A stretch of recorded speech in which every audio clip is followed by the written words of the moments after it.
तो आज के इस वीडियो में हम देखेंगे एनसीईआरटी एग्जाम्पलर से स्ट्रक्चर ऑफ द एटम का सॉल्यूशन। वीडियो स्टार्ट करने से पहले मैं आपको एक सजेशन देना चाहूँगा कि देख बाबू, एनसीईआरटी जो एग्जाम्पलर है, ठीक है, सबसे बेहतरीन लेवल के प्रॉब्लम्स आते हैं इसमें। एक एक क्वेश्चन यहाँ पे इम्पॉर्टेंट है। कुछ क्वेश्चंस आपको ऐसे मिलेंगे जो आपने अभी तक सुना नहीं होगा, समझा नहीं होगा, सीखा नहीं होगा, ठीक है। तो क्वेश्चंस बहुत ही लिमिटेड होते हैं लेकिन बहुत ही कॉन्सेप्चुअल होते हैं और बहुत सारी चीज़ें हमें सिखा के जाते हैं। तो एनसीईआरटी एग्जाम्पलर को कभी भी हल्के में नहीं ले, है ना। उसके एक एक क्वेश्चंस को बड़े तसल्ली से, ईमानदारी से लगाएं आप, ओके। कोई उस चीज़ को बता रहा हो तो उसको अच्छे से सुने, ये बहुत ही इंपॉर्टेंट है, ओके। तो दो बुक्स आपके लिए एनफ हो जाता है, आपका एनसीईआरटी और एनसीईआरटी एग्जाम्पलर। इसके बाद आप कितनी भी बुक पढ़ लो, इसके बाद ही आती हैं। अगर ये आपने दोनों बुक अगर आपने कवर कर ली है तो आपकी प्रिपरेशन 100% श्योर है, इसकी मैं पूरी गारंटी देता हूँ मैं। हाँ, लेकिन समझ करके चलना है आपको। तो फर्स्ट क्वेश्चन है, which of the following correctly represent the electronic distribution in the magnesium atom. तो देखो, यहाँ पे मैं आपको सजेस्ट करूँगा कि आप 1 से लेकर के 20 तक के एटॉमिक नंबर को अच्छे से रिवाइज करें, याद रख लें। साथ में इनकी इलेक्ट्रॉनिक कन्फिग्रेशन की प्रैक्टिस कर लें। और प्रैक्टिस करने की भी ज़रूरत नहीं है, अगर आपको बस इतना सा याद हो 2882, इसके आगे आपको जानने की कोई ज़रूरत नहीं है। फिलहाल आपको इतना ही तक रोकूंगा मैं, आप इतने याद रखें, आपके पास पर्याप्त है। फिर 2882, ठीक है। क्या बोल रहा हूँ मैं कि अगर मान लो किसी ने बोला कि एटॉमिक नंबर 7 है, तो आपको 2 अगले में 8 तक भर सकते हो आप, लेकिन आपके पास इलेक्ट्रॉन तो है नहीं, 5 ही बचे, 5 लिख देना है आपको। ऐसे यहाँ पे मैग्नीशियम है, तो मैग्नीशियम का एटॉमिक नंबर होता है 12। तो 2, उसके बाद 8 आता है, 8 लिखना है आपको। इसके बाद 8 आता है, बट यहाँ पे मैग्नीशियम के पास तो 2 ही इलेक्ट्रॉन है ना, और तो यहाँ पे 2, तो 282, तो इलेक्ट्रॉनिक कन्फिग्रेशन हो जाएगा आपका 282। नेक्स्ट है, Rutherford's alpha particles scattering experiment resulted into discovery of nucleus in the atom. ध्यान रहे बाबू, यहाँ पे जो अल्फा पार्टिकल है ये हीलियम का ही न्यूक्लियस है, ठीक है। एक टर्म और था लेकिन मैं उससे बच गया, ठीक, वो नहीं चाहूँगा यहाँ पे बताना। बस इतना समझो फिलहाल कि ये हीलियम का न्यूक्लियस है, ठीक है। और ये बाबू एक पॉजिटिवली चार्ज पार्टिकल है। क्या है? पॉजिटिवली चार्ज पार्टिकल है। वैसे इसे डबली आयोनाइज चार्ज पार्टिकल भी बोलते हैं। क्यों बोलते हैं, अब चलो वो बता ही देता हूँ। क्योंकि ये बाबू, इसने 2 इलेक्ट्रॉन्स अपना लॉस कर दिया है, इसने अपना 2 इलेक्ट्रॉन लॉस कर दिया है, इसलिए इसको बोलते हैं डबली आयोनाइज्ड चार्ज पार्टिकल। यानी हीलियम का एक न्यूक्लियस है जिसने, है ना, यानी हीलियम एटम ने अपना 2 इलेक्ट्रॉन लॉस कर दिया है, इसलिए हम केवल उसमें बोलते हैं हीलियम न्यूक्लियस। क्योंकि हीलियम का एटॉमिक नंबर होता है बाबू 2, इसने अपना दोनों इलेक्ट्रॉन लॉस कर दिया, तो अब बचा क्या? हीलियम का न्यूक्लियस ही तो बचा, ठीक है। इसलिए हम इसे बोलते हैं कि ये हीलियम का न्यूक्लियस है, तो उसमें केवल पॉजिटिवली चार्ज पार्टिकल है, 2 इलेक्ट्रॉन तो लॉस कर दिया है उसने, ठीक है।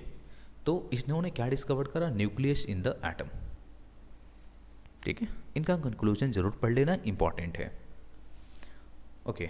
अच्छा, एक बात मैं बता दूं, यहाँ पे जो इन्होंने गोल्ड थिन फॉयल लिया था, है ना, गोल्ड का थिन फॉयल, उसकी थिकनेस बहुत ही कम थी बाबू, है ना। बस 1000 एटम को अगर एक के ऊपर एक रख दो तो बस इतने थिकनेस के इक्वल थी, तो बहुत बहुत ही पतली थी वो, ठीक है। गोल्ड फॉयल लेने के पीछे का रीज़न भी यही था कि वो सबसे थिन सेट में उसमें कन्वर्ट किया जा सकता है, किसको? गोल्ड को।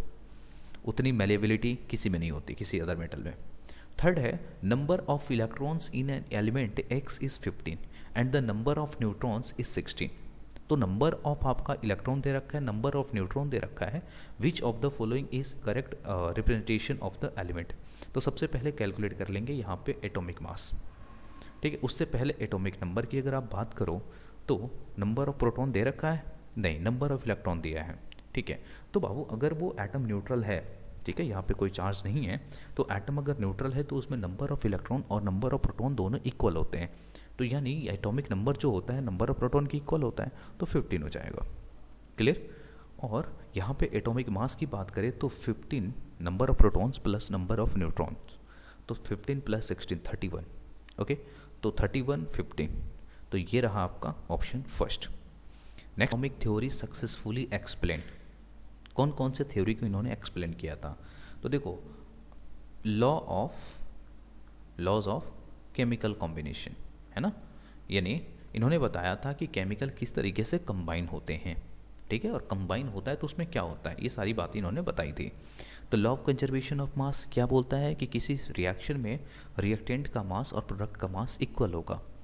लॉ ऑफ कांस्टेंट कंपोजिशन, यानी जो कंपाउंड प्रिपेयर्ड हो रहे हैं वो आप किसी भी मेथड से करो, जैसे मैंने ले लिया H2O, ठीक है, तो आप ये वाटर कहीं से भी बनाओ, उसमें हाइड्रोजन और ऑक्सीजन का जो रेशियो होगा वो सेम होगा, है ना, मास रेशियो या फिर एटम रेशियो वो कांस्टेंट होता है। लॉ ऑफ रेडियो एक्टिविटी, इसके बारे में इनका कोई ख्याल नहीं था। फोर्थ है लॉ ऑफ मल्टीपल प्रोपोर्शन, ठीक है, मल्टीपल प्रोपोर्शन क्या है, जैसे कि यहाँ पे H2O बना रहा है, फिर यहाँ पे CO2 बना रहा है, तो ऑक्सीजन तो दो डिफरेंट मॉलिक्यूल बना रहा है ना, दोनों में अवेलेबल है ये, तो इनका जो रेशियो है वो देख सकते हो वो इंटीजर है, जैसे 2 गुना है, ठीक है, तो जो रेशियो होगा वो इंटीजर में होगा। क्लियर? यानी मतलब ऐसे भी बोल सकते हो कि इन दोनों का जो रेशियो होगा सिंपल होल नंबर होगा। फिफ्थ नंबर क्वेश्चन है, which of the following statement about Rutherford models of atom are correct? Consider the nucleus as positively charged definitely. किस बेसिस पे करा था? क्योंकि जो अल्फा पार्टिकल्स थे इससे लौट के आ गए थे और वो alpha particles positive charge particle थे, तो पॉजिटिव के बीच क्या होता है? रिपल्शन। सेकंड है, establish that alpha particle are 4 times as heavy as hydrogen atom. नहीं, इसके बारे में ऐसा कुछ नहीं बोला था इन्होंने। थर्ड है, can be compare to solar system. Definitely solar system में जिस तरीके से सन एक सेंटर है और उसके चारों तरफ से प्लेनेट रिवॉल्व करते हैं, वैसे ही आपका न्यूक्लियस सेंटर हो गया और इस सेंटर के अबाउट इलेक्ट्रॉन्स जो है चक्कर लगाते हैं फिक्स्ड ऑर्बिट में, तो थर्ड भी सही है। फोर्थ है, was in agreement with Thomson model. नहीं, ये थॉम्सन मॉडल के साथ एग्री नहीं थे। क्यों? क्योंकि थॉम्सन मॉडल में क्या था, उन्होंने बोला था कि एटम के अंदर पूरा एटम के अंदर जो है स्पेस है वो भरा हुआ होता है, ठीक है, लेकिन इन्होंने देखा क्या कि एटम के अंदर मैक्सिमम स्पेस खाली है क्योंकि अल्फा पार्टिकल्स क्रॉस कर जा रहे थे। तो आपका थर्ड एंड सेकंड फर्स्ट सही है, तो फर्स्ट एंड थर्ड तो ए। 6 नंबर क्वेश्चन देखेंगे, which of the following are true for an element. Okay, तो एक एलिमेंट के लिए क्या ट्रू है? Atomic number equal to number of proton plus, नहीं, एटॉमिक नंबर तो नंबर ऑफ प्रोटॉन के इक्वल होगा, नंबर ऑफ इलेक्ट्रॉन के इक्वल होगा। Mass number of proton plus number of neutrons चलेगा, ये है ना, मास नंबर है तो मास नंबर क्या होता है? Number of protons plus number of neutrons, ये न्यूक्लियस में दोनों होते हैं। थर्ड है, atomic mass equal to number of protons equal to number of protons, नहीं, atomic number of protons plus number of electrons, बिल्कुल सही है। लेकिन ये देखो, number of protons number of electrons, तो नंबर ऑफ इलेक्ट्रॉन्स किस केस में लगता है? जब न्यूट्रल एटम हो, ठीक है, न्यूट्रल एटम मतलब ना तो किसी से इलेक्ट्रॉन लिया हो और ना ही इलेक्ट्रॉन किसी को दिया हो, मतलब उस पर कोई चार्ज नहीं होना चाहिए, उस केस में ये कंडीशन फुलफिल होगा। Otherwise number of atomic number जो होगा, नंबर ऑफ प्रोटॉन्स, हमेशा ये वैलिड होगा। Question number 7, in Thomson model of atom which of the following statements are correct? The mass of the atom is assumed to be uniformly distributed over the atom. Definitely ये बोला था इन्होंने, और ऐसे ही बोला था कि मतलब कि एटम के अंदर जो पूरा स्पेस है वो भरा हुआ है और वो पॉजिटिवली चार्ज पार्टिकल से भरा हुआ है, ठीक है, ऐसा इन्होंने बोला था। और उस पॉजिटिवली चार्ज पार्टिकल में, है ना, जो सीड है ना, आपने ब्लैक सीड जो उसमें देखा है वाटरमेलन में, उस तरीके से धसे हुए होते हैं, वो नेगेटिवली चार्ज पार्टिकल होते हैं। The positive charge is assume to be uniformly distributed over the atom. Definitely ये भी बोला था इन्होंने। थर्ड है, the electron are uniformly distributed in the positively charge sphere, तो ये भी स्टेटमेंट उनका ही है।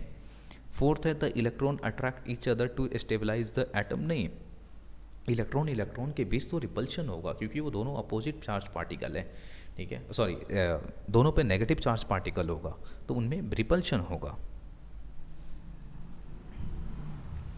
तो फर्स्ट, सेकंड और थर्ड सही है। क्वेश्चन नंबर 8 है Rutherford's alpha part scattering experiment show that, क्या इन्होंने करा था, the mass and positive charge of the atom is concentrated in the nucleus. बिल्कुल ठीक है, neutron exist in the nucleus नहीं, इसके बारे में कोई ख्याल नहीं था इनका। फोर्थ है most of the space in atom is empty, तो सेकंड और फोर्थ आपका सही है। क्वेश्चन नंबर 9 की बात करें, the ion of an element has 3 positive charge, ठीक है, उस पर 3 पॉजिटिव चार्ज है, मास नंबर ऑफ एटम इज 27, उसका मास नंबर 27 है, and number of neutrons is 14, है ना, नंबर ऑफ न्यूट्रॉन जो है उसमें 14 है। What is the number of electron in the ion, तो देखो मास नंबर क्या होता है, प्रोटॉन और न्यूट्रॉन का सम होता है, तो यहाँ से आप कैलकुलेट कर लोगे 27 माइनस 14, तो ये आ गया प्रोटॉन, क्योंकि न्यूट्रॉन तो गिवन है ही, तो प्रोटॉन आ गया आपका 13।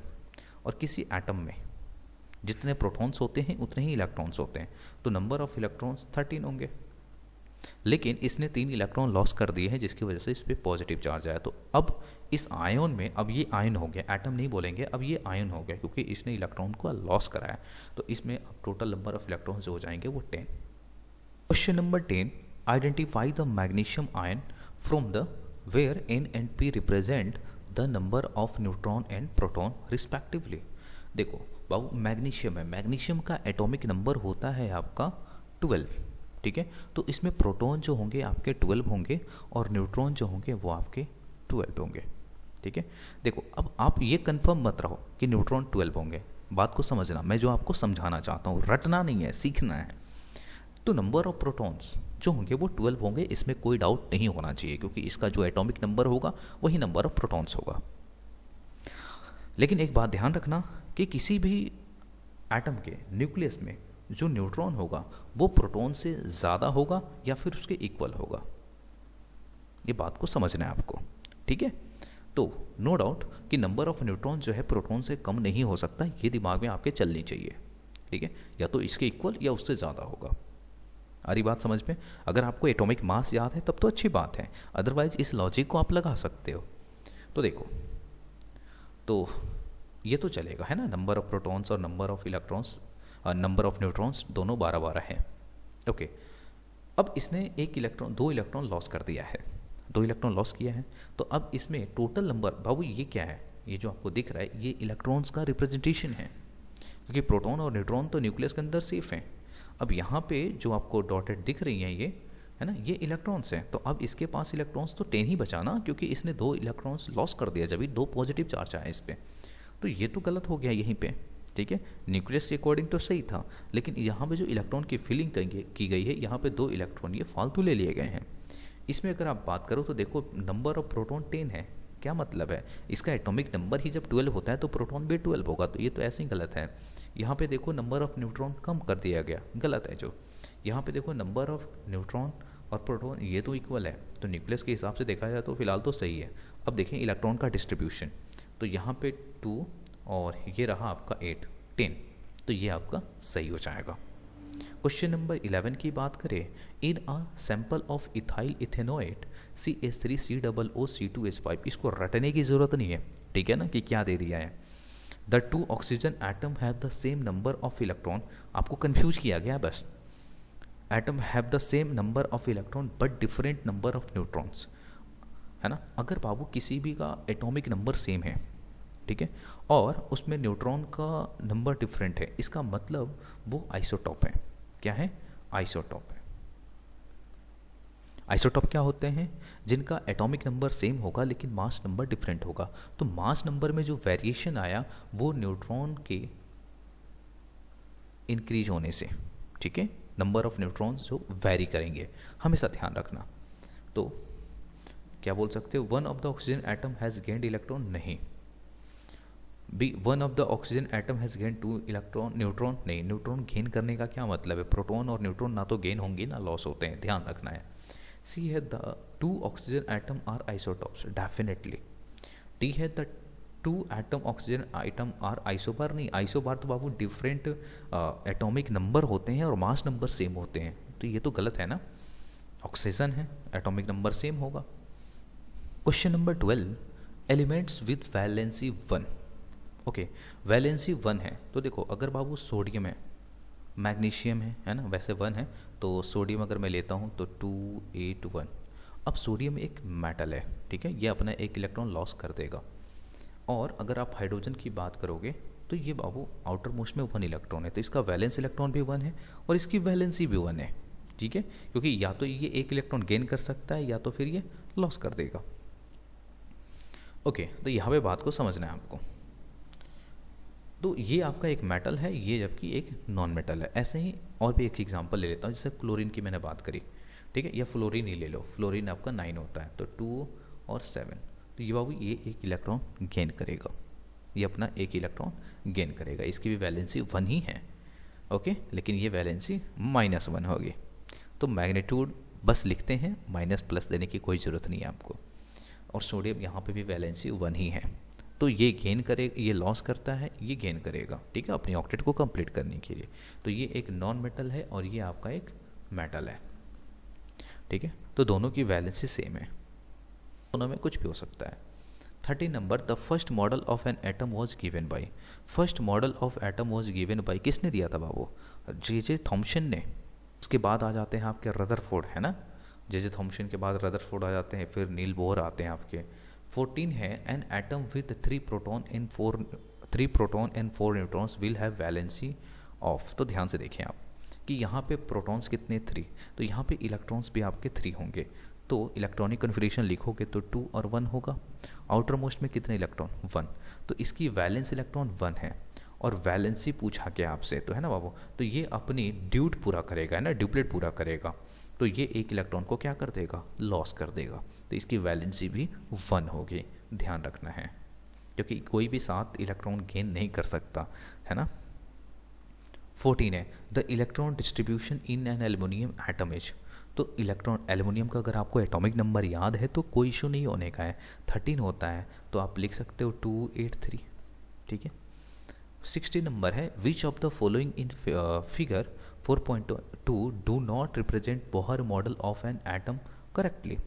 तो देखो यहाँ पे आप देख सकते हो कि चार इलेक्ट्रॉन आपको दिख रहे हैं, ठीक है, जो गलत है, ठीक है, यहाँ देख लें शुरू में, तो चलो चलेगा क्या, यहाँ पे 1 2, ठीक है, लेकिन काउंट कर लेना फिर भी, 8 से ज़्यादा नहीं होना चाहिए, 1 2 3 4 5 6 7, तो ये भी गलत है क्या? चलेगा, ठीक है, लेकिन ये नहीं चलेगा, है ना, 6 हो 5 हो आउटर मोस्ट में चलेगा, लेकिन इनर में आपको 2 से ज़्यादा नहीं भर सकते ना, मैक्सिमम कैपेसिटी भर सकते हो, जो भी कैपेसिटी है उसकी 2 है, 2 से ज़्यादा नहीं भर सकते। अब यहाँ पे 8 है, अब 8 से कहीं ज़्यादा होगा तो वो गलत है, ठीक है, 1 2 3 4 5 6 7 8 9, ये भी गलत है, तो आपके 4th और 2nd ये दोनों रॉन्ग है। Question number 17, which of the following statement is always correct? An atom has equal number of electrons and protons. बिल्कुल, an atom has equal number of electrons and neutrons, नहीं, always नहीं होते। C है, an atom has equal number of protons and neutrons, नहीं। ऊपर में क्या था? An atom has equal number of electrons and neutrons, नहीं बाबू, प्रोटॉन्स न्यूट्रॉन्स भी इक्वल नहीं होंगे। N atom has equal number of electrons protons and neutron, ये तो कभी पॉसिबल नहीं है, ठीक है, हाँ कभी पॉसिबल नहीं है, इस बात को मैं वापस लूँगा, है ना, पॉसिबल है बट ऑलवेज नहीं, ठीक है। 18 number, atomic models have been improved over the year, arrange the following atomic model in the order of their chronological order, ठीक है। तो सबसे पहले मॉडल किसका आया? बाबू थॉम्सन का, उसके बाद आता है रदरफोर्ड का, उसके बाद आता है बोहर का, ठीक है, तो ऑर्डर आपका हो जाएगा 2nd, 1st and 3rd, okay.